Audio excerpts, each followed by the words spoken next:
Hi friends, நாங்க வந்து இப்போ ஒரு மேட்ச் ரிவ்யூவோட வந்திருக்கோம். என்ன மேட்ச்னு பாத்தீங்கன்னா qualifier 2 RR GT versus RR. வந்து நம்ம வந்து என்ன சொல்றது, முல்லன்பூர்ல ஆடினாங்க. ஆர்ஆரோட ரெக்கார்டு முடிஞ்சு போச்சு.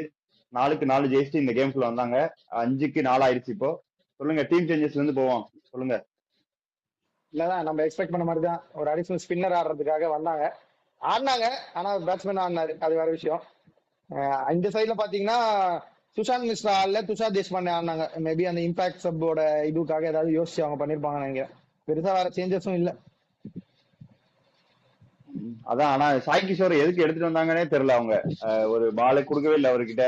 அவர் ஒரு ஃபீல்டரா ஆடிட்டு இருந்தார். பேட்ஸ்மேனாவும் இல்ல, ஃபீல்டரா ஆடிட்டு போயிட்டாரு. பேட்டிங்கும் வரலையே.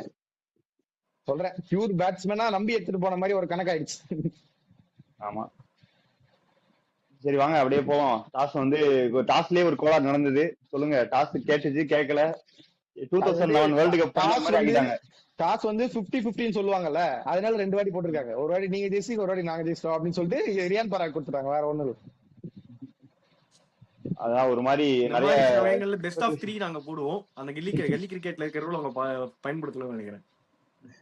அதான் ஒரு மாதிரி ஸ்பெகுலேஷன் போயிட்டு இருக்கு. மேட்ச் பிக்சிங்கா இருக்குமா அது இதுன்னு ஏதோ பேசிருக்காங்க. அப்படி பார்த்தா 2011 வேர்ல்டு கப்ல கூட 2 தடவை போட்டாங்க. அதுக்கு என்ன முடியும்? அவ்வளவு ஆர்ஆர் ஜெயிச்சிருக்கணுங்க. ஜெயிக்கலையே. மேட்ச் ஃபிக்ஸிங் பண்ணியும் தோத்தாங்கன்னு இல்ல, நானா அது டாஸ் போட்டது லைவ்ல பாத்துட்டு தான் இருந்தேன். அவன் கொஞ்சம் கிறுக்குத்தனமா தான் பண்ணிருந்தான். மைக் சுத்தி இருந்தான் அப்படி கையில. அவர் சொல்லும் போது டக்குனு மைக் ஏதோ சொன்னா, இப்படி சொன்னா அவருக்கு சொன்னதே புரியல. நமக்கு டிவில இருக்கும், மைக்ல பேசுறதே புரியல. அவர் பக்கத்துல இருந்து அந்த சவுண்ட்ல ஒண்ணு கேட்டிருக்காது எனக்கு தெரிஞ்சு. யூசுப் பையன். அதான் ஆர்ஆர் டாஸ் ஜெயிச்சாங்க, பவுலிங் சூஸ் பண்ணாங்க. சாரி, பேட்டிங் சூஸ் பண்ணாங்க. என்னைக்கும் இல்லாத திருநாளா அவங்க பவருக்கு அவங்க ஆடினாங்க. ஆக்சுவலா சொல்லணும்னா நாங்க ப்ரிவியூலயே சொல்லியிருந்தோம் அவங்க ஆர்ஆர் வந்து டாஸ் ஜெயிச்சு பேட்டிங் ஆடணும் அப்படின்ட்டு. பட் இன்னொரு பாயிண்ட் சொல்லியிருந்தோம், பவுலிங் போடுற டீமுக்கு முல்லன்பூர்ல இது இருக்குன்ட்டு. என்னன்னா இப்ப எஸ்ஆர்ஹெச் மாதிரி ஆர்ஆருக்குமே கொஞ்சம் பேட்டிங் அவங்க ஹெவிலி டிபெண்ட் ஆன் எஸ்ஆர்ஹெச் ஆவது கொஞ்சம் பெரிய டெப்த் இருக்கு. ஆர்ஆர் பொறுத்த வரைக்கும் heavily depend on top order. More particularly ஆர்ஆர்னு சொல்லாத, சூரியவன்ஷி அண்ட் ஆர்ச்சர்னு சொல்லு. கன்ஃபியூஸ் ஆறாங்க அவங்க. எங்க டீம் எப்படின்னா நீங்க ஈஸியா கண்டுபிடிச்சிடலாம். ஃபர்ஸ்ட் 3 ஓவர்லயே தெரிஞ்சிடும். First 3 overs of batting Suryavanshi out ஆயிட்டாருன்னா batting close. First 3 overs of bowling 2 over Archer ஒழுங்கா போடலன்னா பவுலிங் க்ளோஸ். அவ்வளவுதான், ஈஸி. இது ஆக்சுவலா ஒரு லெட் டவுன் பண்ணிட்டாங்க சூரியவன்ஷியோட பேட்டிங். அதை பத்தி பேசுவோம். அந்த டீம் லெட் டவுன் பண்ணிட்டாங்க. பேசுவோம். இந்த ஃபர்ஸ்ட் அப்படியே ஆரம்பி பேசுவோம். சூரியவன்ஷி பேட்டிங் ஆக்சுவலா லெட் டவுன் பண்ணிட்டாங்கன்னு நான் சொல்ல மாட்டேன். ஏன்னா அதே நாங்க ரிவ்யூல வந்துட்டு நாங்க வந்து 10-13 பால் ஆடுவாரு, 40 அடி பண்ணோம். மத்தவங்க எல்லாம் வந்து பெருசா ஸ்கோர் பண்ண மாட்டாங்க, வேற யாராவது வருஷம் ஸ்கோர் பண்ணுவாங்கன்னு சொன்னோம். நான் ஜெய்ஸ்வால் ஸ்கோர் பண்ணுவாங்க, அதெல்லாம் தப்பாயிருச்சு, இல்லைன்னு சொல்ல. பட் மோஸ்ட் இம்பார்ட்டன்ட்லி நீங்க வந்து அவர் வெறும் பிளைண்ட் ஸ்லாகர் தான். அவர் வந்து மேட்ச் அவரால் கேரி பண்ண முடியாது, ப்ரெஷர் சுச்சுவேஷன் எடுத்துட்டு போக முடியாது அப்படின்னு தான் சொல்லிட்டு இருந்ததை தாண்டி அவர் பிரில்லியண்டா ஆடினாரு. அவர் முடிக்கும் போது மறுபடியும் அதே அந்த 210+ ஸ்ட்ரைக் ரேட்ல அவர் முடிச்சதெல்லாம் ரொம்ப அசாதாரணமான விஷயம். இன்ஃபேக்ட் ஆல்மோஸ்ட் மறுபடியும் லாஸ்ட் 4 மேட்ச்ல 3rd 90+ ஸ்கோர்ல அவர் அவுட் ஆறாரு. பிரில்லியன்ஸ் டு த கோர் பேட்டிங்ல. இன்ஃபேக்ட் அதான் மறுபடியும் அந்த ஒரு ஆள் பேட்டிங் ஆடல அவங்களுக்கு டீமுக்கு அப்படின்னா சுத்தமாவே பேட்டிங் லைன் அப் இல்லாத மாதிரி தான் இருக்கு உங்களுக்கு. உங்களுக்கு எப்படி எவ்வளவு நல்லா இருந்த இன்னிங்ஸ் வேற எங்க மிஸ் பண்ணாங்கன்னு நினைக்கிறீங்க? இல்ல, அது சூரியவன்ஷியோட இன்னிங்ஸ் மட்டும்தான் நேத்து சொல்றது படி இருந்தது அவங்க பேட்டிங்ல. அதுக்கப்புறம் ஜடேஜா வந்து கூட நல்லா ஆடினாரு. பட் அவருக்கும் திரும்ப ஏதோ கையில அடிபட்டு போனாரே என்ன ஒண்ணு. ஆனா சூரியவன்ஷி வந்து உண்மையை சொல்லணும், ஒரு ஸ்லோவஸ்ட் 15 பார்த்தா கூட அது வந்து 27 பால்லோ 28 பால்லோ வந்துருச்சு. அவரோட ஸ்லோவஸ்ட் 50. அதான் அதுவே சில பேரோட ஃபாஸ்டஸ்ட் 50 போய்கிட்டு இருக்கு இப்போ வரைக்கும். அதை பத்தி நம்ம அப்புறம் பேசுவோம். 31 பால், சாரி 31 பால் 50. அதுவே இன்னும் நிறைய பேர் போராடிட்டு தான் இருக்காங்க. அது கொஞ்சம் இதுதான். பட் அவர் வந்து ஆக்சுவலா அவருக்கு வந்து பயங்கரமா பிளான் பண்ணிட்டு வந்திருந்தாங்க. ஜிடி பாடி லைன்லயே போட்டுனே இருந்தாங்க, அந்த ஷார்ட் பால் போட்டே இருந்தாங்க. பட் அது கொஞ்ச நாளுக்கு அப்புறம் ப்ரெடிக்டபிள் ஆயிட்டு அவருக்கு அவர் விலைக்கு போய் ஆஃப் சைட்ல அடிச்சாரு, அந்த எக்ஸ்ட்ரா கவர் மேல அடிச்சாரு. அந்த ஷார்ட் பால் போட்டு டென்னிஸ் ஆடுற மாதிரி நேர்ல அடிச்சாரு பாருங்க. இப்படி அதான் இப்படிதான் போட போறேன்னு தெரிஞ்சிச்சு. ஃபீல்டு எங்க வைக்கிறியா, நான் இப்படி அடிக்கிறேன், டென்னிஸ் ஆடுற மாதிரி ஷார்ட் ஆடினாரு. செமையா அடாப்ட் ஆயிட்டாரு கேமுக்கு. ஸ்டார்டிங்ல கொஞ்சம் இல்ல, பவர் பிளேல நல்லா அடிச்சாரு, அப்படி இப்படின்னு அடிச்சாரு, 200 ஸ்ட்ரைக் ரேட்ல ஆடினாரு. திருப்பி அந்த ஒரு மிடில்ல வந்து அவர் கொஞ்சம் படாத மாதிரி மெதுவா ஆடிட்டு இருந்தாரு கொஞ்சம். அதுக்கப்புறம் அந்த எப்படி சொல்றது, மொமெண்டம் கெயின் ஆன உடனே புழக ஆரம்பிச்சிட்டாரு அவர் திருப்பி. அந்த 67 ரன்ஸ் 47 பால் 67 ரன்ஸ் இருந்தாரு. அதுக்கப்புறம் உரிக்க ஆரம்பிச்சிட்டாரு அடுத்து இதுல இருந்து. சாரி டேய் 27 பால் 67 ரன்ஸ் மாத்தி சொல்லிட்டேன். தப்பு, நான் ஒத்துப்பேன். ஆமா 27 27 பால் பால் 67 ரன்ஸ். இப்பதான்டா 31 பால் அதான் 50ன்னு 31 பால் அடிச்சாரு. சாரி மறந்துட்டேன், என்ன கணக்குன்னு தெரியல எனக்கு. அதான் 37 ஸ்லோவா அடிச்சாரு, பட் 27 சென்சிபிளா ஆடினாரு. நம்ம 47 கடந்து எனக்கு போயிடுவோம். தெரியல. அதான் கலந்து ஓகே. போயிடுங்க. ம். அந்த ஸ்டேஜ்ல இருந்து ஸ்லோவா ஆடிட்டு இருந்தாரு. அந்த ஸ்டேஜ்ல இருந்து ஒரு 67 ரன் இருக்கும்போது இருந்து அடிக்க ஆரம்பிச்சிட்டாரு டமால் டிமில். அது நல்லா ம். நல்லா பேஸ் பண்ணி எடுத்துட்டு போனாரு இன்னிங்ஸ். சரண் சொன்ன மாதிரி பிளைண்ட் ஃபிளாகர் இல்லடா நானு, நீங்க உங்க டீமையே நான் தான் என் தோல்ல சுமக்கிறேன் போட்டீங்க அப்படின்ற மாதிரி ஒரு இன்னிங்ஸ் ஆடினாரு அவரு. பாப்போம். இல்ல ஜிடி நம்ம ஏன் அப்படி சொன்னோம்னா ஜிடி கரெக்டா பிளான் பண்ணிட்டு தான் வந்தாங்க. ஹரி சொன்ன மாதிரி ஏன்னா ஃபர்ஸ்ட் மேட்ச் அவங்க சிராஜ் கிட்ட அவுட் ஆகும்போது அந்த பவுன்சர் தான் அவுட் ஆவார், into the body bouncer. So அது போட்டுட்டே இருந்தாங்க. ஆனா நல்ல விஷயம் என்னன்னா பேட் விடல அவரு, ஏன்னா விக்கெட் விழுந்துச்சு. ஏன்னா முதல்ல நீங்க பாத்தீங்கன்னா ஜெய்சால் டக்குனு அவுட் ஆயிட்டாரு, ஜுரலும் உடனே போயிட்டாரு. ஜடேஜா ஆனா ப்ரொமோட் பண்ணாங்க, அது ஒரு நல்ல டிசிஷன் தான் என்ன பொறுத்த வரைக்கும். அந்த டைம்ல மேபி ஜடேஜா 100% ஃபிட்டா இருந்தா இந்த கேம் வேற மாதிரி போயிருக்க சான்ஸ் இருக்கு. ஜடேஜாவும் அவரும் நல்ல பார்ட்னர்ஷிப் போயிட்டு இருந்தது. அது ராங் டைம்ல ஜடேஜாவால முடியல அப்போ, சோ அதனால போயிட்டாரு. அது சூரியவன்ஷி பத்தி பேசும்போது சிராஜும் ஜடேஜா பத்தி ரபாடாவும் பேசு.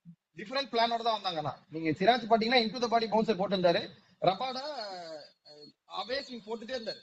நீங்க அவர் வெளில போற பால் கட்ட ஆட பாப்பாரு எப்பவுமே. நீங்க பாத்தீங்கன்னா மேல தேர்ட் மேன் மேல ஆட பாப்பாரு, அந்த பால் போட்டுட்டே இருந்தாரு, பீட்டன் ஆயிட்டே இருந்தாரு. நீங்க பாத்தீங்கன்னா ஒரு பால் மட்டும் ஸ்ட்ரைட்ல கனெக்ட் பண்ணாருன்னு நினைக்கிறேன், மத்த பால்லாம் பீட்டன் ஆயிட்டே இருந்தாரு. பவர் பிளேல அவருக்கு சுத்தமா பேட்ல ஒண்ணுமே பண்ணல, அவர் மட்டும் இல்ல யாருக்குமே பண்ணல. கடைசியில அந்த பிரசித் கிருஷ்ணா ஓவர் ஜடேஜா அடிச்சதுல தான் அவங்களுக்கு ஒரு நல்ல பவர் பிளேவே அமைஞ்சது. இல்லைன்னா வந்து ரொம்ப கஷ்டப்பட்டு இருப்பாங்க. ஆனா அது என்னன்னா அதுதான் அந்த பேஸ். ஏன்னா நீங்க 15 வயசு பையன்கிட்ட இது எதிர்பார்க்கறது ரொம்ப அதிகம். அவரோட இதுக்கு மோர் தென் 100% ஆடிட்டாரு இன்னைக்கு மட்டும் சொல்ல, இந்த சீசனே சொல்றேன். யாரும் எதிர்பார்த்துருமா சி இந்த மாதிரி ஒரு ஸ்ட்ரைக்கர்லாம் ஒன் டைம் வந்ததான் எல்லாம் பார்ப்பாங்க. யாரோ புது பையன் வந்திருக்கான், யாரும் பார்த்ததே இல்ல, எல்லா பாலும் அடிக்க போவான், அடிப்பா, போன சீசனும் முடிஞ்சிச்சு நல்லா எதிர்பார்த்திருப்பாங்க. இந்த சீசனும் மேபி ஒரு 400 ரன்ஸ் அடிப்பாருன்றதா எல்லாம் எதிர்பார்த்திருப்பாங்க. ஆனா இந்த மாதிரி ஒரு சீசன் யாருமே எதிர்க்க மாட்டாங்க. இவங்க எனக்கு பிளே ஆஃப் அந்த காரணமே சூரியவன்ஷி தான், நீங்க என்ன சொன்னாலும். ஏன்னா இவங்க நீங்க மீதி 3 டீம் பாத்தீங்கன்னா ஓரளவுக்கு செட்டில் டீம், பிளே ஆஃப் அந்த டீம். நீங்க உங்க லைன் அப் தெரியும், உங்களுக்கு கிளீன் காம்பினேஷன் தெரியும். இவங்களுக்கு இன்னைக்கு இப்ப வரைக்கும் காம்பினேஷன் கண்டுபிடிக்கல. சனக்கா தப்பான ஸ்பாட்ல ஆடுறாங்க, நீங்க அந்த ஸ்பாட்ல சனக்கா ஆடுறதுக்கு எட்மைர் ஆடலாம். சுபம் துபே உள்ள வந்து போயிட்டு இருக்காரு, வெளியே போறாரு. இன்னைக்கு ஆனா சுஷாந்த் மிஸ்ரா ஆடுவாங்கன்னு எதிர்பார்த்தாங்க, துஷார் தேஷ்பாண்டே வந்தாரு. இவங்க இன்னும் பிக்ஸ் பண்ணல இவங்க 11. ஆனா இதை வச்சுட்டு சூரியவன்ஷி ஜோஃப்ராவோட 2 பேரோட இந்த இது வச்சுதான் புஷ் பண்ணி அவங்க பிளே ஆஃபே வந்தாங்க என்ன பொறுத்த வரைக்கும். சொன்ன மாதிரி ஜடேஜா ஆக்சுவலா number at 4 I mean move பண்ணதுங்கிறது ரொம்ப நல்ல விஷயம். ஏன்னா ஷனக்கா வந்து ஆக்சுவலா ஏதாவது ஒரு இன்னிங்ஸ் அந்த மாதிரி ஆடுவாரு, ஏதாவது ஒரு இன்னிங்ஸ் அடிப்பாரு அப்படிங்கிற மாதிரி எதிர்பார்த்துட்டு இருந்தோம். பட் அகைன் இந்த சீசன் ஃபுல்லாவே அவருக்கு அந்த இது வரவே இல்லை. பட் ஆனா ஜடேஜா ஆடுனது ரொம்பவே சூப்பரா இருந்தது. இன்னொன்னு நம்ம ஜடேஜா இன்னிங்ஸ் எல்லாம் பார்த்துட்டு ஸ்லோ ஆயிருச்சு அப்படின்னு சொல்லும் போது மறுபடியும் அந்த Gill decision last over Rashid கானை போட சொல்லி மறுபடியும் அந்த இடத்துல ஒரு 4 6 அடி வாங்கினதெல்லாம் வந்துட்டு, ஏன்னா டு பி ஆனஸ்ட் இந்த ஒரு குவாலிஃபயர் 2ல 220+ டார்கெட்டுங்கிறது is a very decent score to defend. நான் வந்து ஐ மீன் 210+ டார்கெட்டுங்கிறது ஒரு டீசென்ட் ஸ்கோர் டு டிஃபெண்ட், நான் இல்லைன்னு சொல்ல மாட்டேன். மேபி ஜடேஜா ஃபிட்டா இருந்ததுன்னா இன்னும் ஒரு 2 பால் எக்ஸ்ட்ரா ரன்ஸ் கண்டிப்பா வந்திருக்கும். அவர் அடிக்க போய் அவுட் ஆயிருந்தா கூட இன்னும் 2 பெரிய பிக் பவுண்டரிஸ் கிடைச்சிருந்திருக்க வாய்ப்பு இருக்கு, விச் மீன்ஸ் ஒரு கன்வின்சிங் 220+ங்கிற மாதிரி ஆயிருந்திருக்கும். பட் அகைன் மொத்தமா அவன் சொல்ற மாதிரி ஆர்ச்சரை மட்டும் நம்பியே வந்து என்டர் பவுலிங் லைனப் இருக்கு அப்படின்றதுங்கிறது ஒரு ப்ராப்ளம் தான். இன்ஃபேக்ட் இனிஷியல் ஸ்டேஜஸ்ல வந்து துஷார் தேஷ்பாண்டே எல்லாம் ஒரு மேட்ச் சிங்கிள் 100 ஜெயிச்சு கொடுப்பாரு, பிரிஜேஷ் நல்லா போட்டு ஒரு மேட்ச் ஜெயிச்சு கொடுப்பாரு. இந்த மாதிரி இண்டிவிஜுவல் பெர்ஃபார்மன்ஸ் நிறைய இருந்தது. நேற்று அந்த மாதிரி ஒரு பிரில்லியன்ஸ் ஆகிட்டு வரல. மறுபடியும் ஆர்ச்சர் போட்டா தான் மேட்ச்ங்கிற செக்மெண்ட்டுக்கு அவங்க லேட்டர் பாயிண்ட் ஆஃப் த டோர்னமெண்ட்ல அவங்க வந்துட்டாங்க. அதுதான் உங்களுக்கு ஒரு பெரிய ப்ராப்ளமே. பேட்டிங் லைனப்ல நம்ம எப்படி வைபவ் சூரியவன்ஷி தான் எல்லாமே கீ அப்படின்னு சொல்ற மாதிரி இங்க பவுலிங்லயும் உங்களுக்கு இந்த மாதிரி ஒரு ப்ராப்ளம் வந்துருச்சு. அது ஒரு கன்வின்சிங் சைடாவும் இருந்திருக்காது. அவங்க இந்த மேட்சை ஜெயிச்சு ஃபைனல்ஸ் போயிருந்தாங்கன்னா கூட. ஆன் திஸ் நோட் நம்ம வந்து செகண்ட் இன்னிங்ஸ் பத்தி பேசலாம். ஃபர்ஸ்ட் இன்னிங்ஸ்ல எதுவும் இல்லன்னா ஃபர்ஸ்ட் இன்னிங்ஸ்ல ஜிடியோட பவுலிங்ல பேசியானோம். உனக்கு ரபாடாவும் சிராஜும் நல்லா போட்டா கூட சிராஜ் வந்து பவுன்சர் போட்டு ஷோல்டரை புடிச்சிட்டு கூட திரும்ப போட்டே இருந்தாரு. அவரு ரெஸ்ட் எடுக்காம. அவர் பிரசித் கிருஷ்ணாக்கு அந்த கடைசி ஓவர்ல பவர் பிளே கொடுத்தது காரணமே கூட அதுதான், அவர் ஷோல்டரை புடிச்சிட்டு போயிட்டாரு. அவர் கடைசியை திரும்ப வந்து போடுவாரா மாட்டாரான்னு போனாருன்னு தெரியல, ஹோல்டருக்கு போயிருக்கலாம். ஹோல்டர் நியூ பால் எடுப்பாரு நீங்க வெஸ்ட் இண்டீஸ்க்கு. பவர் பிளேல போனோம்னா பிரசித்தோட ஹோல்டர் பெட்டர் ஆப்ஷன் மேபி. அதாவது கில்லோட சாய்ஸஸ் தான். நீங்க அடிச்சனால இப்ப தெரியுது, விக்கெட் இருந்தா வேற மாதிரி தெரிஞ்சிருக்கும். இல்ல அது அங்க வந்து எப்பவுமே அது ரபாடா போட வேண்டிய ஓவர் தான். அவர் சிராஜ் வந்து கையை பிடிச்சி போனோடனே கடைசி டெத்துல போற ஓவர் கம்மியாயிடுமேன்னு சொல்லிட்டு தான் ரபாடாவே பிடிச்சி வச்சாருன்னு நினைக்கிறேன். அதுக்கு அது ஒரு பாயிண்ட். அப்புறம் ஹோல்டர் நேற்று சூப்பரா பவுலிங் போட்டாரு. அவர் கடைசி ஓவர் டேக் ஆன் பண்ணிட்டாங்க. பட் அதுக்கு முன்னாடி 3 ஓவருக்கு 11 ரன் நம்ம கொடுத்து 2 விக்கெட் 3 விக்கெட் எடுத்திருந்தது. அதான் பயங்கரமா போட்டுட்டு இருந்தாரு அவரும். அவரு போட்டதுதான் அவரு 210 நின்னதே. உனக்கு ஸ்பின்னர் வந்து நம்புறாரா இல்லையான்னு தெரியல கில்லு. அது ஒண்ணு. வாஷிங்டன் சுந்தர் கிட்ட 2 ஓவர் கொடுத்தாரு. லெஃப்ட் ஹேண்டர்ஸ் 2 பேர் ஆடுறாங்கட்டு. அவர் முதல் ஓவர் நல்லா போட்டாரு. 2வது ஓவர்ல லைட்டா அடி வாங்கினாரு. பட் ஓகே தான். பட் ரஷீத் கான் கிட்ட அவ்வளவு பெரிய பவுலர்னு வச்சிருக்கீங்க நீ டீம்ல அப்படின்றப்போ முன்னாடியே இன்னொரு ஓவர் கொடுத்துருக்கலாம். அவரு முதல் ஓவர் அடி வாங்கினாரு. ரஷீத் கானுமே ஆனா லைன் லென்த்ல கரெக்டா போடுறது இல்லை. இப்போ ஷார்ட்டா போட்டே இருந்தாரு. இப்ப அந்த கடைசி ஒரு அடி வாங்கின 4 சிக்ஸ்ல எனக்கு தெரிஞ்சு 3 சிக்ஸ் ஷார்ட் பால் போட்டு தான் அடி வாங்கினாருன்னு நினைக்கிறேன். அவரு வந்து லைனு கூட விடு, லென்த் ஃபுல்லா ஷார்ட்டா போட்டா யாரும் வேணா அடிப்பாங்களே. உனக்கு ஷார்ட்டா போட்டு எவட்டானா என்ன பிரயோஜனம்? அந்த மாதிரி கொஞ்சம் பேடா தான் இருந்தது. பிளஸ் அவர் வந்து கில்லு வந்து அவரை 20வது ஓவர் எனக்கு தெரிஞ்சு சாய் கிஷோர் கிட்டயாவது கொடுத்து பாத்துக்கலாம். அவர் ஏதாவது ஒரு டிஃபென்ஸா போடுவாரு. அவர்கிட்ட கொடுத்து பாத்துக்கலாம். பட் ரஷீத் கான இதோட 5வது மேட்ச் போடுறாரா கடைசி ஒரு 5வது தான் நினைக்கிறேன். அவர் எந்த டெத் மேட்ச்ல போலரா நல்லா போடல, எல்லா மேட்சும் அடிதான் வாங்கியிருக்காரு. அதான் ஒரு டெத் போலரா நம்புறாரு கில்லு. அது எப்படின்னு தெரியல நமக்கு. சோ அந்த இதுலயே அப்படியே நம்ம அவங்க பேட்டிங் போயிடுவோம். இல்ல இன்னொன்னு சொல்லணும், ஹோல்டர் நல்லா போட்டார்ல, அதுக்கு ஒரு பக்கம் காரணம் தர்ஷன் சனக்கா. 11வது ஓவர் எப்படி வெள்ள விட்டார் பாத்தீங்களா? பின்னாடி 3 பேட்ஸ்மேன் இருக்காங்க, அப்பயே வெள்ள விட்டுடுவாரு எங்கால. போங்க இப்போ அந்த பேட்ஸ்மேன் அந்த பக்கம் படிப்போம். ஆஷ் சொன்ன மாதிரி அடுத்து டெஸ்ட் சீரீஸ்க்கு அவர் வந்து எடுக்கிறதுக்கு அவர் இது பண்ணிருக்காரு போல. இவர் வெளில டூர் நம்பர் டெஸ்ட்ல எடு அப்படின்ற மாதிரி பண்றாரு போல. 9 பால் 3 ரன் தான் என்ன முடிச்சாரு. ஓ நான் பண்றது இல்ல ஜடேஜாக்கு இன்ஜுரி ஆகாம இருந்தா ஸ்கோர் 240 தான் திரும்ப உனக்கு. ஏன்னா சூரியவன்ஷி கஷ்டப்பட்டு இருக்கும் போது ஜடேஜாவை தான் வந்து அந்த வேகமா அடிச்சிட்டு இருந்தாரு. அவரு இந்த 13 பாலுக்கு 30 என்னமோ அடிச்சிட்டு இருந்தாரு. அதுக்கப்புறம் கை இதாயிட்டு போனதுக்கு அப்புறம் வந்து அவரால் அடிக்க முடியலையா இல்ல என்னன்னு தெரியல. அவர் சிங்கிள் ரொட்டேட் பண்றது மட்டும் தான் பாத்துட்டு இருந்தாரு. இல்ல நீங்க ஆனா 1000 சொன்னாலுமே நான் ஆர்ஆருக்கு குடோஸ் கொடுப்பேன். ஏன்னா ரியான் பராகும் 100% ஃபிட் இல்ல. அவர் பேட்டிங்லேயே தெரிஞ்சிச்சு, கால் நவுத்தவே முடியல அவரால். அப்படி நின்னுட்டே ஸ்லாக் தான் பண்றாரு. ரஷீத் கான் அவருக்குமே 2 ஷார்ட் பால் போட்டு ஒரு 4 ஒரு 6 வேற கொடுத்தாரு. சோ அவர் நீங்க ஒழுங்கா போட்டுதான் ஃபர்ஸ்ட் பாலே அவுட் ஆயிட்டு இருப்பாரு. அவர் காலே நவுத்த முடியாம தான். ஜடேஜாவும் 100% இல்ல, எல்லாமே ஓரளவுக்கு டீம் வச்சு தள்ளிட்டு வந்துட்டாங்க. ஆனா ரியான் பரா கேப்டன்சி ஓரளவுக்கு இந்த சீசன் ஓகே தான் என்ன கேட்டீங்கன்னா. அதான் நம்ம அந்த ஜிடி பத்தி பேசிட்டு வருவோம். பல பேரை பண்ணும்போது பரவாயில்ல. பக்கா புரிஞ்சுக்கோ. இல்ல நான் ஒத்துக்கிறேங்க. சரி ஜெயிச்சிருக்க வந்திருக்காங்கன்னா ஓகே ஒத்துக்கலாம். பல பேருன்றப்போ அது உன் கேப்டனா இருக்கலாம், என் கேப்டனா இருக்கலாம், கேப்டனா கூட இருக்கலாம். எக்ஸ் கேப்டன் கையெழுத்து போட்டு கிளம்பியாச்சுங்க. நீங்க எப்ப கையெழுத்து போடுறீங்க? இல்ல நாங்க அடுத்த சீசன் பேக் பண்றோம். உங்களோட ஜி இல்ல ஜி. தம்பி போன தடவை நீங்க கடைசி, இந்த தடவை நான் கடைசி. போன தடவை நீங்க கடைசி, போன தடவை நீங்க கடைசி, இந்த தடவை நான் கடைசி. 2 ஒண்ணுதான். எங்களுக்கு மாணவருக்கு கையெழுத்து போட்டு கிளம்பிட்டோம். 3வது ஃபைனல்ஸா 4வது ஃபைனல்ஸா உங்களுக்கு? சாரி 3வது பிளே ஆஃப்ஸா 4வது பிளே ஆஃப்ஸா ஜிடிக்கு? ஜிடிக்கு 4வது. 5 வருஷத்துக்கு 4வது பிளே ஆஃப்ஸ், 3வது ஃபைனல். அதனால வேண்டாம். இல்ல அதான் அதனால வேண்டாம், நம்ம ஜிடி பேட்டிங் போறோம். அது ஒரு நல்ல ஸ்கோர் தான். நீங்க பிளே ஆஃப் பிரஷர் எல்லாமே கையில வச்சு நீங்க டாப் 3 தான் ஹெவின்னு தெரிஞ்ச அப்புறமும் அது ஓரளவுக்கு நல்ல டிஃபெண்ட் பண்ணக்கூடிய ஸ்கோர் தான். எடுக்கும்போது டிஃபெண்ட் பண்ணக்கூடிய ஸ்கோர் அது. அத சொல்லுங்க. ஜோப்ரா ஃபர்ஸ்ட் ஒரு ஒழுங்கா போட்டுருந்தாருன்னா ஆரா டிஃபெண்ட் பண்ணிருப்பாங்க. இத அவர் ஜோப்ரா கிட்ட தான் இருக்கு. நம்ம முன்னாடி சொன்ன மாதிரி அந்த வெய்வர்ட் ஓவர் போட்டாரு ஆஸ் யூசுவல், 19 ரன் கொடுத்தாரு. அங்கேயே தெரிஞ்சிச்சு இவங்க பெருசா டேக் ஆன் பண்ற பேட்ஸ்மேன் கிடையாது ஜிடி பேட்ஸ்மேன். ஆனா அவங்களுக்கே 3 ஓவர் 45 குடுக்குறீங்கன்னா அப்ப அங்கேயே மேட்ச் எக்ஸ்ட்ராஸ் தான் போடுறாங்க அவங்க. இல்லடா இது வந்து ஒரு ரெக்கார்டு சேஸ் பண்ணாதான் இந்த மேட்ச் ஜெயிக்க முடியும்ன்ற நிலைமையில தான் வந்தாங்க ஜிடி. ஏன்னா அவங்க வந்து 210 மேல இது வரைக்கும் சேஸ் பண்ணதே கிடையாது.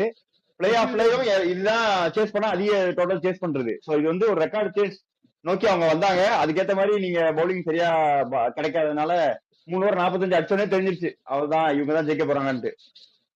ஃபர்ஸ்ட் ஓவர்ல தெரிஞ்சிச்சு. நீ 3 ஓவர் 45 2வது ஜோப்ரா ஒழுங்கா ஸ்டார்ட் பண்ணாலும் ஜெயிப்பாங்க, இல்லைன்னா ஜெயிக்க மாட்டாங்க. எவ்வளவு ரன் இருந்தாலும் சரி போர்ட்ல. வழக்கம் போலதான் சொல்றதுக்கு புதுசா ஒண்ணும் இல்ல. இது சாய் சுதர்சனும் சுமன் கில்லும் வழக்கம் போல அடிச்சிட்டாங்க, அவ்வளவுதான். இதுக்கு மேல நீ என்ன சொல்லணும்னா வழக்கம் போல அடிச்சிட்டாங்க. அவரும் இன்டர்வியூ டேட் போயிட்டாரு. அதுக்கு ஏதாவது பண்ணுங்க. இல்ல இதுல நடுவுல ஒரு சான்ஸ் வேற கொடுத்தாரு, ஒரு கேட்ச் வேற விட்டாங்க. அதுவும் ஒரு பாயிண்ட். ஆமா அது விடுங்க. இல்ல இது முக்கியமான பாயிண்ட் என்னன்னா ஆக்சுவலா வழக்கமா வந்து கில் ஸ்டார்ட் பண்ணுவாரு, சாய் சுதர்ஷன் வந்து இது பண்ணுவாரு. இப்ப நேத்து வந்து ஆக்சுவலா சொல்லணும்னா ஒரு லெவல்ல சாய் சுதர்ஷன் சூப்பராவே ஆடிட்டு இருந்தாரு, நல்லாவே அடிச்சிட்டு இருந்தாரு. கில்ல விட பெட்டர் ஸ்ட்ரைக்கர். நீங்க வந்து இப்ப ஆக்சுவலா இன்னொன்னு ஒரு ட்ரெடிஷனலாவே இப்ப T20 டோர்னமெண்ட்ஸ்ல 200+ ஸ்ட்ரைக் ரேட்டுக்கு மேல ஆடினாதான் ஒரு அக்ரெசிவான பேட்ஸ்மேன் இல்ல ஒரு டீசென்டான பேட்ஸ்மேனே கன்சிடர் பண்ற நிலைமையில நம்ம இருக்கும். நம்ம கான்டெம்பரரி சிச்சுவேஷன்ஸ் நம்ம பேசியானோம். பட் ஆக்சுவலா 170 180 வித் பிக் ஸ்கோர்ஸ் கன்சிஸ்டன்ட்லி இது கிரேட் அசெட் எனி டே. கன்சிஸ்டன்டா சாய் சுதர்ஷன் நடிச்சுட்டு தான் இருந்தாரு. கில்லு வந்து ஒரு 150 அடிச்சிட்டு இருக்கும் போது கூட சாய் சுதர்ஷன் வந்து 175 180 அடிச்சிட்டு இருந்தாரு. திடீர்னு என்னாச்சுன்னு தெரியல, ஒரு ஓவர்ல பட்டுன்னு புரட்டி போட்டாரு. நாங்க வந்து ஒரு 5 நிமிஷம் நடுவுல நான் வந்து பாக்கல, பைக்ல ஸ்டாண்ட் போட்டு இறங்கி திருப்பி வீடியோ எடுத்து பார்க்க ஆரம்பிக்கிறேன். கில்லு வந்து சாய் சுதர்ஷன் ஓவர்டேக் பண்ணிட்டாரு ஸ்கோர்ல, இதுல ஸ்ட்ரைக் ரேட் எல்லாத்துலயுமே. செம்ம இன்னிங்ஸ் சீரியஸ்லி. பட் அங்கே அந்த இடத்துல உங்களுக்கு 2 பேட்ஸ்மேன்ஸும் காம்ப்ளிமெண்டரியா ஆடுறாங்க, ஒருத்தருக்கு ஒருத்தர் அவங்களுக்குள்ளேயே போட்டி போட்டு பயங்கரமா ஸ்கோர் பண்றாங்கிறப்போ உங்களுக்கு சரி அவன் சொன்ன மாதிரி முதல்லயே மேட்ச் முடிஞ்சு போச்சு. 3 ஓவர் 45 கொடுக்கும் போதே மேட்ச் முடிஞ்சு போச்சு, செட் பேட்ஸ்மேன்ஸ் இருக்காங்க. பட் இந்த மாதிரி கான்டெம்பரரியா ஆடுறாங்கன்னா இது வந்து கொஸ்டினே whether the match will end or not இல்ல, when will the match end அப்படின்றது தான். அவங்க ஆக்சுவலா சொன்னா ஒரு 16 17 ஓவர்ல முடிச்சிருந்திருக்க வேண்டிய மேட்ச் சூப்பரா ஆடினாங்க. And kudos to Gill's innings. அவர் வந்து ஆரம்பத்துல ஸ்டார்ட் பண்ணி முடிச்ச விதம்லாம் வந்து பெர்ஃபெக்டா இருந்தது, ரொம்ப சூப்பரா இருந்தது. ஆக்சுவலா 104 ரன் வந்து என்ன கேட்டா one of the best player of இன்னிங்ஸ்னு நான் சொல்லுவேன் சோ ஃபார். அதான் கில்லு வந்து கிரன்ச் சிச்சுவேஷன்ஸ்ல பிரஷர் மேட்ச்ல அடிக்க மாட்டாருன்னு ஒரு பேரு தொடச்சிட்டாரு நேத்து. இப்படி வச்சு கரகரன்னு அடிச்சிட்டாரு. ஒருத்தர் கில் அடிப்பாரு, இதை விட கேப்டன்சில ஃபைனல்ஸ் கூப்பிட்டு வந்துட்டாரு, கப் அடிக்கிறாரு, அடிக்கல. இந்த tournament like IPL getting in to the final, அதுவே பெரிய விஷயம் தான். நான் வந்து கில்லெல்லாம் அடிக்க மாட்டேன், நல்லா விளாண்டாரு, நல்லா கேப்டன்ஷிப் பண்ணாரு. பிளஸ் கோச்சிங் ஸ்டாஃபும் நம்ம இது பண்ணோம். நெஹ்ரா வந்து எப்படி சொல்றது 100% எஃபர்ட் போட்டு ஜெயிக்கிறாங்கன்னா நெஹ்ராவோட எஃபர்ட்ஸ் 50, கில்லோட எஃபர்ட்ஸ் 50. அப்படிதான். கில்லு தான் மொத்தமா நடத்தினாரு நான் சொல்ல மாட்டேன், பட் நெஹ்ரா மாதிரி ஒரு கோச் இருந்தா கில்லு நல்லா பெர்ஃபார்ம் பண்ணுவாரு. சிம்பிள். கேப்டன்ஷிப் டிசிஷன்ஸ்ல क्वेश्चंस இருக்குதான், நான் அதெல்லாம் மூடி மறைக்க விரும்பல. பட் என்னன்னா at the end of the day அவங்க ஜெயிக்கிறாங்க அப்படின்னா அந்த டே இட் வர்க்ட் அப்படின்ற மாதிரி தான். அவங்க ஜெயிக்கலங்கிறப்போ அது கண்டிப்பா வெளியே வரும், அப்போ கொஞ்சம் அதிகமாவே பேசுவாங்க நிறைய பேர். அதை கோட் கரெக்ட் பண்ணிக்கிறது. இப்போ வரைக்கும் ஜெயிக்கிறாரா, so you should not criticise him, அவ்வளவுதான். தோக்கும் போது நீ என்ன வேணா பேசிக்கோ, அதுக்கு பிரச்சனை இல்லை. ஜெயிக்கும் போது விட்டுறணும், அடிக்கூடாது போட்டு. அப்புறம் இன்னொன்னு 11th century stand, highest by any partnership in overall T20s, not only in internationals or IPL. So அதுவும் 48 இன்னிங்ஸ்ல. இதெல்லாம் ரொம்ப ரொம்ப ரொம்ப ரேர் கேஸ். ஏன்னா அவர் 2 பேரும் நல்லா காம்ப்ளிமெண்ட் பண்ணி ஆடுறாங்க. ஜிடி டாப் ஆர்டர் ஹெவி நம்ம சொல்றோம். நீங்க டாப் ஆர்டர் ஹெவினா நீங்க ஃபெயில் ஆனாதானே உங்களுக்கு மிடில் ஆர்டர் பார்க்கவே போக முடியும். இவங்க டாப்லயே முடிச்சிடுறாங்க கேம், நீங்க எதுக்கு மிடில் ஆர்டர் நீங்க பத்தி யோசிக்கணும்ன்ற லெவலுக்கு ஆடுறாங்க. 48 இன்னிங்ஸ்ல 11 செஞ்சுரி ஸ்டாண்ட்லாம் ரொம்ப அதிகம், ரொம்ப கன்சிஸ்டன்டா இருந்திருக்காங்க. 2 சீசன், லாஸ்ட் 2 சீசன்லாம் ரொம்ப கன்சிஸ்டன்ட் 2 பேருமே. 600+ ரன்ஸ் 2 சீசன்லாம் 700 பிளஸ். இல்ல லாஸ்ட் சீசன் வந்து அவங்க 2 பேரும் சேர்ந்து பார்ட்னர்ஷிப்பா 900+ ரன் அடிச்சிருக்காங்க. இந்த சீசன் 880 அடிச்சாங்க, 880. சோ இந்த சீசனும் நெக்ஸ்ட் மேட்ச் போச்சுன்னா எனக்கு தெரிஞ்சு 900+ போயிடுவாங்க. பார்ட்னர்ஷிப் வந்து 1000 ரன். ஆமா அந்த மாதிரி போயிடுவாங்க. சோ உனக்கு வந்து அவ்வளவு கன்சிஸ்டன்டா உனக்கு விக்கெட்டே போகாம அவ்வளவு ரன் அடிக்கிறாங்கன்றப்போ அவங்க டீமுக்கு வந்து பயங்கரமான பிளஸ் தான். பிளஸ் வந்து நீ 700+ சொன்ன, இதுதான் ஃபர்ஸ்ட் சீசன் 3 பிளேயர்ஸ் வந்து 700+ ஒரே சீசன் அடிக்கிறது, அதுவும் ஒரே டீம்ல இருந்து 2 பேர் அடிக்கிறதுன்றது வந்து எவ்வளவு முக்கியமான விஷயம். ஏன்னா 3 பேர் சேர்ந்து அடிக்கிறது இதான் ஃபர்ஸ்ட் டைம். அப்ப 2 பேர் ஒரே டீம்ல எப்படி இருப்பாங்க? அதான் அப்போ நம்ம வந்து ஜிடியோட இதுல பேசியிருந்தோம், டீம் அனாலிசிஸ் ஒண்ணு பேசணும், ஞாபகம் இருக்கா? அதுல பேசியிருந்தோம் அவங்க டாப் 3 வந்துட்டு ஒரு 500 600+ ரன் அடிச்சாதான் அவங்களுக்கு இந்த தடவை இருக்குன்னு பேசியிருந்தோம். அந்த மாதிரி அடிச்சிட்டாங்க, அவங்க வந்துட்டாங்க திரும்ப. அதே அவங்க ஆரம்பத்திலே மேட்ச முடிச்சிட்டாங்கிறதுனால மறுபடியும் இதுக்கப்புறம் டோர்னமெண்ட்ல மிடில் ஆர்டர் டெஸ்ட் பண்றதெல்லாம் ஒண்ணுமே இல்ல. இன்னும் ஒரே ஒரு மேட்ச் அவங்க வந்து மறுபடியும் இதே மாதிரி டாப் ஆர்டர் கொஞ்சம் பண்றதுனாலே போதும். சோ அவங்க middle order they did not care about it anymore. Next சீசன்ல பாத்துக்கலாம், இது கொஞ்சம் கரெக்ஷன்ஸ் எல்லாம் தான் பண்ண வேண்டியது இருக்கு, மத்தபடி வரதும் இல்ல. இது அகைன் yet another டைம் ஒரு brilliant master class from their opening batsman, சூப்பரா ஆட்டாங்க. பட் ஒரே பாயிண்ட் என்னன்னா, ஒரு தடவை நடந்தா மிஸ் ஃபார்ச்சூன் சொல்லலாம், 2 தடவை நடந்தா அது வந்து சரியில்லை, அது வந்து கரெக்ட் பண்ணும். இன்ஃபேக்ட் ஏன்னா நான் வந்து at one point in time 2 பேட்ஸ்மேன்ஸ்ல அவர் தான் சூப்பரா ஆடிட்டு இருந்தாரு. சோ 2 தடவை இப்படி அன்பார்ச்சுனேட்டா அவுட் ஆறதுங்கிறது ஒரு பிக் ஸ்டேஜ்ல it will be a very big problem. ஏன்னா ஐபிஎல் பரவாயில்ல, இங்க இருந்து அவர் இந்தியா ஆடணும். அப்ப இதே மாதிரி ஒரு முக்கியமான சிச்சுவேஷன்ஸ்ல இந்த மாதிரி ஆச்சுன்னா இட் பி வெரி அன்பார்ச்சுனேட். அதனால அதை கொஞ்சம் கரெக்ட் பண்ணிட்டு, அதான் கில்லே பாத்துட்டு சொன்னாரு, நான் ரீல்ஸ் எல்லாம் பார்த்தேன், டேப் கட்டி தான் வரணுங்கிற மாதிரி எல்லாம் பாத்துட்டு இருந்தேன் அப்படின்னு. என்ன பிளான்ஸோட வர போறாங்க அப்படிங்கிறது தெரியல. சோ அது முக்கியமா இன்னைக்கு அவங்க எப்படி அடிக்க போறாரு பாக்கணும். இல்ல அவரு சாய் சுதர்ஷனுமே ஏதோ கிரிப் டெக்னிக், அந்த கிரிப்ல ஏதோ ஸ்ப்ரே எல்லாம் அடிச்சிட்டு இருந்தாரு, வீடியோ பார்த்தேன் நானு. அந்த மாதிரி எதனா பண்ணிட்டு வருவாருன்னு நினைக்கிறேன். அடிக் பண்ணி அடிப்பாரு தெரியுமா, ஸ்ப்ரே அந்த மாதிரி அடிச்சிட்டு இருந்தாரு. ஸ்வெட் அதான் அந்த இதுல பார்த்தோமே, அவர் சொன்ன நம்ம தலைவர் சொல்லிருப்பாரு, ஆஷனா சொல்லிருக்காரு அவர்தான். அதுக்கு இது ஸ்வெட்டுனால வழுக்கின்னு போய் உங்களுக்கு அப்படி உழல. அது அவருடைய கிரிப்லயே சில கரெக்ஷன்ஸ் பண்ண வேண்டியது இருக்கு. இந்த சீசன் அவங்க கண்டுக்க மாட்டாங்க பெருசா. நீ எப்படி ஆடுறியோ ஆடுப்பா, உன்னால எவ்வளவு மேக்ஸிமம் ரன்ஸ் அடிக்க முடியுமோ அடிச்சு கொடுத்துட்டு போயிடு, நீ இதுலலாம் நீ மைண்ட போட்டு டிவியேட் பண்ணிக்காதுன்னு தான் சொல்லுவாங்க. ஏன்னா லாட் ஆஃப் டைம் டைம் இல்ல. இருக்கு. Last game of the season நிறைய டைம் இருக்கு அதை கரெக்ஷன் பண்றதுக்கு. இப்போ வந்து அதுல கை வச்சு அந்த ஆளோடைய அந்த ஒரு ஃப்ளோ வந்து அவங்க கெடுக்க மாட்டாங்க. அவுட் ஆனா ஆயிட்டு போ பாத்துக்கலாம், அன்லக்கி தான், எதுவும் பண்ண முடியாதுன்ற மாதிரி தான் இருப்பாங்க. அது பண்ணக்கூடாது ஆக்சுவலா. அதுல கரெக்ஷன் பண்றேன்னு கை வச்சு ஏதாவது இவங்க மாத்தி விட்டாங்கன்னா ரொம்ப ப்ராப்ளம் ஆயிடும். ஸோ எதுவும் பண்ண மாட்டாங்க. எனக்கு ரொம்ப டெக்னிக்கலா தான் அனலைஸ் பண்ண தெரியாது. ஆனா நீங்க யூஸ்வலா ஸ்வெட்டோ இல்லைன்னா கொஞ்சம் மாய்ஸ்சரோ இருந்தா பேட் கையை விட்டு போகும்போது பின்னாடி போகாது. நீங்க லெக் அம்பையர் சைடோ இல்லைன்னா பவுலர் சைடோ தான் போகும். மேபி அவர் என்னன்னு தெரியல. இல்லைன்னா ஏதாவது ஒரு ஹேண்ட் ஸ்ட்ராங்கா இருக்கும், அந்த மாதிரி ஏதாவது இருந்த ரீசன் மட்டும் தான் நீங்க பின்னாடி வாரி போட முடியும். இந்த கீழ் கையை விட்டுறாரியா, இப்படி போட்டுறாரியா பேட் அவரு அடிக்கும் போது. டாப் ஹேண்ட்ல வந்து கிரிப்பே இல்ல அவருக்கு. அவரை சொன்னாரு இல்ல அதுக்கும் ஒரு ரீல் பார்த்தேன் நான். ஒருத்தன் சும்மா இந்த டர்ஃப்ல வந்துட்டு சும்மா நான் பின்னாடி சுதர்சன் மாதிரி விட்டு பார்க்கறேன்னு பார்த்தேன். 12 டேக் ஆச்சு அவனுக்கு ஸ்டெம்பிள் அடிக்கிறதுக்கு அந்த மாதிரி பேட்டர் தூக்கி போட்டு. அதுலயும் லக்கு அதெல்லாம் இருக்குதான். எல்லா பாலும் போய் 2 மேட்ச் 2 போய் அடிச்சதுலாம் அன்லக்கி தான். அது நீங்க கன்சர்ன் எடுத்துக்க கூடாது என்ன கேட்டா. இல்ல அது கன்சர்னா எடுத்துக்க மாட்டேன். நான் ஏன் சொல்றேன்னா நீங்க 2-3 மேட்ச்லயே அந்த 2 மேட்ச் தான் அவருக்கு பேட் கையை விட்டே போச்சு. போன பேட் கரெக்ட்டா ஸ்டெம்பிள் வந்துச்சு. அதுதான் பிரச்சனை. ஆனா ரெண்டுமே போர் போச்சு. கையை விட்டு கீழ விழுந்துன்னு வெச்சுக்கோங்க, அது ஒரு பாயிண்டா சொல்லலாம். 2 பேட் தான் விட்டுருக்காரு, ஆனா 2மே கரெக்ட்டா ஸ்டெம்பிள் வந்துச்சுன்னும்போது அவரோட ஜிடி ஒரு கன்சர்ன் என்ன இருக்கும்னா ரெண்டுமே நடந்து பிளே ஆஃப் கேம்ல அப்படிங்கிறது மட்டும் தான் உங்களுக்கு கன்சர்னா இருக்கணுமே தவிர, அதாவது again form is not a question at all here. So அது மட்டும் அவங்க கொஞ்சம் கதா பண்ணி கரெக்ட் பண்ணிட்டு வந்தாங்கனாலே ப்ராப்ளம் இல்ல. இன்னொரு மாஸ்டர் கிளாஸ் அவங்க கிட்ட வந்து பார்க்கலாம். இல்ல அதான் அந்த 2 பாலுமே 4 போச்சு, அதான் முக்கியம். 4 அடிச்சு பேட்டத்துக்கு போட்டாரு, அதான் முக்கியம். எங்கேயோ போச்சு, மிஸ்டேக் மேட்ச்லாம் இல்ல, டைம் பண்ணி 4 அடிச்சு ஸ்டம்பிள போட்டுக்கிறாரு. இந்த நோட்ல முடிய வேண்டியதான். ஒன்னே ஒண்ணு என்னன்னா 96 ரன்ஸ் வெயின்ல விட்டாங்க. ஒன்னே ஒண்ணு என்னன்னா ஜிடி ஜெயிச்சு வந்து ஃபைனல் ஓரளவு காம்படிட்டிவ் ஆக்கிருக்காங்க. என்ன கேட்டீங்கன்னா ஆர்ஆர் ஜெயிச்சா கண்டிப்பா டைட்டில் தான். ஜிடி ஜெயிச்சனால எனக்கு தெரிஞ்சு கொஞ்சம் காம்படிட்டிவ் ஆயிருக்கு. ஏன்னா நம்ம அது ப்ரிவியூல பேசுவோம். ஏன்னா அது அகமதாபாத்ல நடக்குது. அது நாங்க டீடைலா ஒரு ப்ரிவியூல பேசலாம் இருக்கோம். ஆர்ஆர்லாம் போயிருந்தா அகமதாபாத்ங்கிறது கொஞ்சம் நல்லா இருக்கும். ஸோ கொஞ்சம் ஸ்லைட்லி காம்படிட்டிவ் ஃபைனலா இருக்கும் நாங்க அதான் எக்ஸ்பெக்ட் பண்றோம். நாங்க இந்த மேட்சோட ப்ரிவியூல வந்து நான் அப்போ உங்களை வந்து மீட் பண்றோம். ஸோ நெக்ஸ்ட் இன்னும் ஒரே ஒரு மேட்ச் இந்த டோர்னமெண்ட்ல இருக்கு, which is going to be the biggest match ever இந்த சீசன்ல. ஸோ என்ன நடக்க போகுது, எப்படிலாம் மேட்ச் இருக்கும் அப்படிங்கறதெல்லாம் பார்த்துட்டு அந்த வீடியோல பேசலாம் இருக்கோம். until then it's Wolfers signing off. Bye. ஊர்ச்சிட்டி பயவுல நினைச்சியா? நாங்கெல்லாம் வயிறு நிறைய சாப்பிடணும், வஞ்சனை இல்லாம உழைக்கணும். ஆஹா, அருமையான பாலிசி. Keep it